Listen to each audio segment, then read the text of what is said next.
install a special viewer to connect to the Guinevere virtual world. We recommend the Firestorm viewer. You can download the latest version at firestormviewer.org/downloads. On this web page, just click on the version that you want to install. So if you have a Windows computer, just click on the Windows logo, and if you have a Mac computer, click on the Mac logo, or a Linux, click on the Linux logo. On the next web page, you have to make another choice.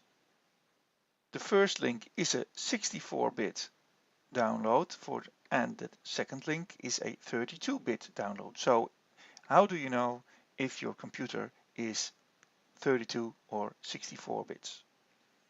On a Windows computer, you can do that by opening the File Explorer and then right-click on this PC icon and select Properties in the pull-down menu.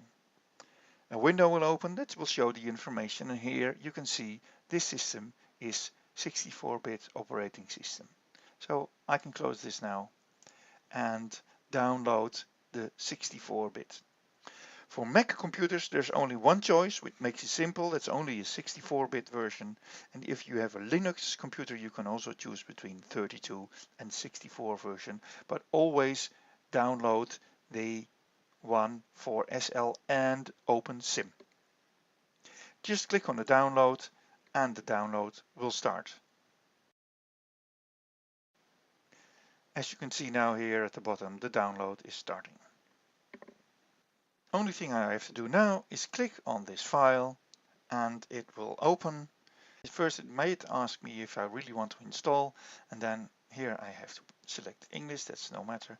Then I have to accept the agreement and I just keep on installing and say yes on everything.